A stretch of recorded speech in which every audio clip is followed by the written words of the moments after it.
Why don't we start off and tell me who you are, your name, and where you're from? My name is Beatriz. I'm from Brazil. I've been 8 months, 7 months in America now. A senior here in America. I'm 17 years old. I'm actually technically graduated back home by now because we would graduate in December. Oh, wow. Yeah. And I am having a really good experience. Glad to hear. And I said you're placed in Kentucky, right? What part of Kentucky are you in? But I'm in a little county called Todd County in Hmm. Kentucky. I really don't know where it is, but it's almost in Tennessee. Okay, yeah, you're on the border with Tennessee. That's right. Yeah. Because your local coordinator lives in Tennessee, correct? Yeah, in Clarksville. So tell me a bit about how your home community in Brazil is different from where you're living now. I come from a really big city in Brazil called São Paulo. We have almost 50 million inhabitants in my city. In the city, Mhm. by the way, is one of the biggest cities in Brazil. And I ended up in a little town with less than 200 inhabitants in town. And in my county, we have like 10,000. Oh goodness. Okay, so a huge change from a big city to a small town. What was that like? What were some of the things that were difficult to adapt to? It was not really hard to adapt because everybody here is really friendly and like everybody knows everybody. And my host parents, they know everybody here. My host mom, when I got here, was the mayor of our town. Wow. So it wasn't hard to adapt here, but sometimes like I want to go somewhere and I cannot go anywhere because you have to take a car to go anywhere. You cannot walk anywhere or go with a bike or anything. And back home, I would just get out of my apartment and there'll be a bus stop right in front of my house where I could go anywhere. Mhm. So it's been challenging. Okay, so I hear this from a lot of students. Actually, this is the third student interview I've done, and it's the first thing that's come up in every single interview. I say, I can't walk anywhere. I need to go somewhere in a car, and that's a major difference. So, Yeah. what do you do? Do you ask your host family for rides, or do you have friends who drive you around? Like, how do you get from place to place? Yeah. My house parents would drive me pretty much anywhere, unless it's a big city like Nashville. Then I'll have to ask my coordinator. They really don't like going there. And my friends will get me my house if we're going somewhere like the dances we had, or like I had some practice. I played soccer here. Mhm. I had some practice. One of my neighbors did soccer as well, so she would take me. Oh, nice. So my host parents are really chill about it, so they will drive me anywhere. So one of the major differences was taking the car around, but you've kind of found ways around it. Yeah. Any other major differences between your community now and your community back home? Everybody here knows everybody, which is really different from where I come. Because you go somewhere and you won't know anybody, and you come back home knowing nobody still. And here you go somewhere and you just met like the father of your best friend in high school, but you didn't even know it was her father, and you just find that out a few weeks later when you go to her house or something. And you're like, oh my God, everybody's related.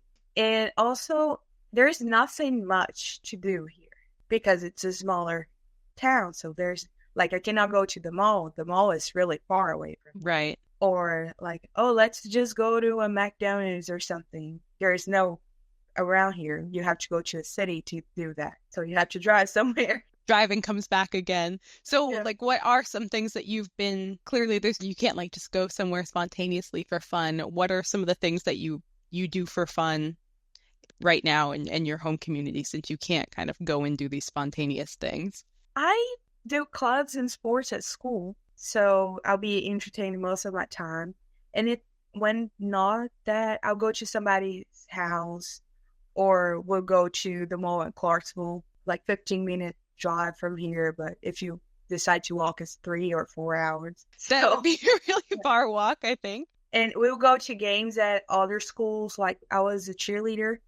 So whenever we were not cheering at one of the boys' game, we would just drive there to watch the game and see some friends from other schools.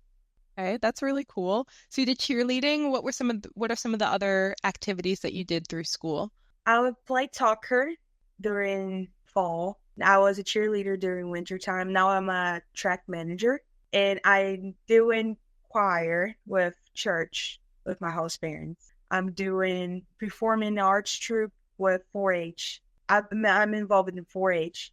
Mm. So I've been skiing with 4-H. I've been ice skating. I've been to a Predators game. So with the clubs and sports in school, I've been doing a lot of stuff. Okay, that's awesome. It seems like you're really involved in the Yeah. community. So that's really great. I think a lot of our students are placed in small towns and mostly rural areas. A great resource for them to kind of get around and have fun and meet people is always like school clubs or activities. A lot of people do activities through church and things like that if their host family goes to church. And it's nice that you were able to find those connections and start Oh, doing and those I things. also take care of some kids at church. Oh, I've very been cool. doing that as my volunteer work, which I got done like the first week I was here because I needed just 10 hours. And my host parents are involved in pretty much anything in the community. So I would just Awesome. go there with Okay, them. great. But I'm still taking care of the kids at church, and I really like doing it. Awesome. So you went in there for volunteer work and it was just something that you liked, so you're still doing it. Yes. Great. That's wonderful to hear. I'm glad you're enjoying it. Did you ever go through a time where you felt like you were experiencing culture shock or you're experiencing kind of like a low moment in adjusting to your community? Cultural shock was a big thing because here, like, I'm in a rural area. So everybody goes hunting and like fishing and things like that. Mm, Or they're just like cropping something. And it's really different the way people are here. I think it's more because I'm from a big city than because I'm from another country. hmm And during the holidays was a hard time. But it wasn't as bad because my family, like my host family, goes to church and do a lot of stuff. So I was always with somebody. It was hmm not my real family, but it was someone. So it wasn't as bad. So during the holidays you were experiencing, was that more so homesickness, like you were missing the traditions from Yes. back home? Okay. And you found it was helpful to spend time with your host family and not be by yourself? Yes. Okay. Was It there was a anything lot. else that helped you with deal with homesickness at that time other than spending time with host family? Did you ever like talk about your homesickness with anyone, or was it just kind of spending time with people that's what helped the most? Yeah, I called my friends about it. Like I would talk with them and it would be like, well, but you experienced all these things. And I would think about all the things I've been doing here and it would help a lot. And calling my parents, being with my all the other exchange students from Kentucky Hmm. helped a lot too, because everybody was going through the same things. It was really good to have people around. Hmm. Okay, good. Yes, that's right, because you have a pretty large, we call them cluster, like cluster of exchange students Yeah. around you. So you have a lot of people going through something similar that you can share experiences with, which is really great. And you have a pretty, and knowing the area around there, you guys have a pretty diverse cluster. Like you're all from different areas, right? Different countries. Yes. I think, well, we have like 5 or 4 Germans in Mm. our group, and the rest of us don't share the same country. So Okay. it's like a big difference of cultures. And we do this meetings with cultural foods and everything. And it's fun to see that. I have a question. I don't know if it's very relevant or not, but I was curious. So you're from Brazil, you're from the southern hemisphere. Was the difference of seasons, like the opposite seasons, did that affect you at all? How is that? Oh my God. My allergies almost killed me like 4 times Oh, just this last month. Like it's been crazy because of all the blooming things and the pollen. In wintertime, it was so cold, and I'm like, it doesn't get this cold in Brazil at all. no. And I saw it snow for the first time. Mm-hmm. So it was crazy to see all the seasons changing. Because in Brazil, we have our summer and spring, they're hot. And then fall, it's a little less hot. Mm-hmm. And winter is not hot, but it's not cold as well. It's all hot. And Mm-hmm. then here I got here and it was snowing and crazy. Was it a major difference to go through Christmas time, not in the summer, Christmas time in the winter? Yes, because it was cold and people were like, "Oh, it's feeling like Christmas." I'm like, "What Christmas is this? I spent Christmas at the beach." And it was not snowing during Christmas, but it Mm-hmm. was pretty cold for us to do a fireplace, like to light up the fireplace and sit by the fireplace. Mm-hmm. And I felt like in movie, Yeah. but it wasn't Christmas. It was like Christmas movie, but it wasn't my Christmas. Yeah. It wasn't the Christmas that you knew. That's funny. Yeah.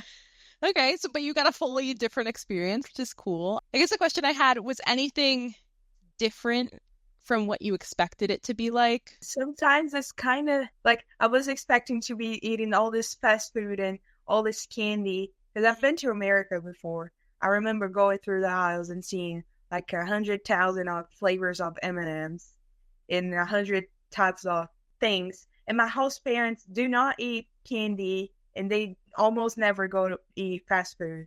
Mm. So I was kind of not upset, but I was expecting to eat more of those things, which doesn't bother me at all because I prefer to be eating home meals. Yeah, okay. Fair enough. Well, you lucked out then. Is the food really different from back home? It in no way. It like the seasoning back home is a lot different, and we eat a lot more steak at home because steak is so. It's not like cheap, but it's so much cheaper than here Right. and everything. And here, I'll eat things I eat back home, like mashed potatoes and broccoli and meatloaf. But it's not the same as the Brazilian food. But it's something I would definitely eat home. Like I could make it at home.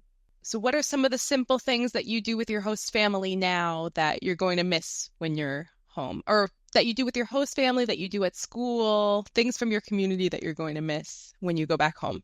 I think I'm gonna miss a lot being with my host family because like every Saturday we're just home, we're watching movies or a TV show or like anything. Hmm. I made them watch the Air Tour about Taylor Swift yesterday. Great. We love it. Turn the host family into Swifties. And in my school, I'll miss a lot of my friends, just like going out with them, doing anything. And just like being with them every day, going out with them, the sports. I'm going to miss a lot of my science teacher and my English and my math teacher because they're just funny. That's nice. But it's just some little things that I'm going to miss a lot going to choir and church because they are all older than me. So it's really fun to be the youngest one there because they're like treating me like a baby. And it's just funny. And I'm going to miss that a lot because they're kind of like a family to me by now. That's sweet. I'm glad it seems like there's a lot of things that you're going to be missing from like a lot of different groups, your friends, your host family, choir. I'm That's the sure. problem of getting involved with everything. No, that's good. You just have, there's that quote that says like, how lucky am I to have something that makes saying goodbye so hard? And it seems like you have a lot of Yeah. that. It seems like you're really connected with your community in meaningful ways. So that's great. A lot of students are connected to their communities, but it seems like you've really gone above and beyond connecting in all of these different ways. What's something maybe that you learned about yourself or some way in which you're different now after participating in your exchange year?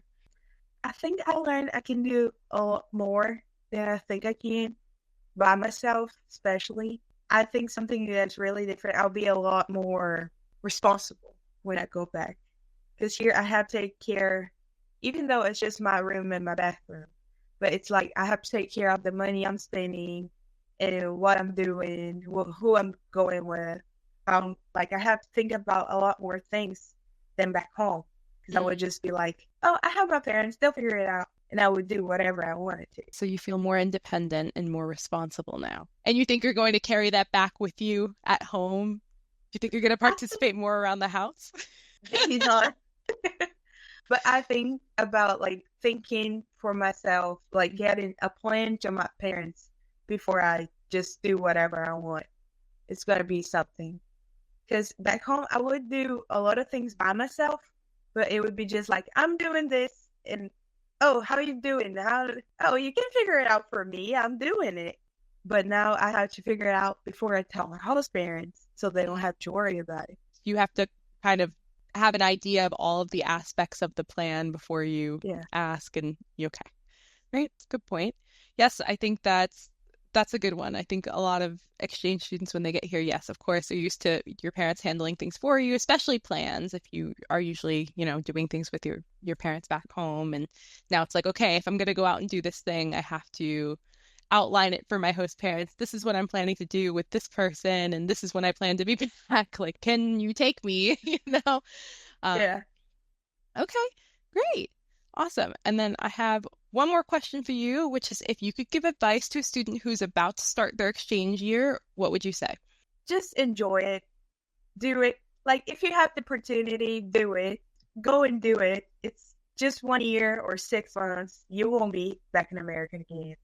And in a few, a little bit after you leave, everybody gonna forget about it or not. But it won't matter because you won't see them, or you will maybe. But just enjoy it. Just live what you have to live. Don't be scared of things. Don't be thinking too much about the things. Don't create a lot of expectation too, in a good or a bad way. Yeah, just like enjoy it a lot. It goes really fast. When I got here, I was like, oh my God, it's 9 months away from my family. Now I'm 2 months away, and I'm like, where does 9 months went? Like, come on, what's going on? Yeah, it does seem like a long time, but when you're in it, it goes by really, really fast. I think a lot of students feel the same way as you.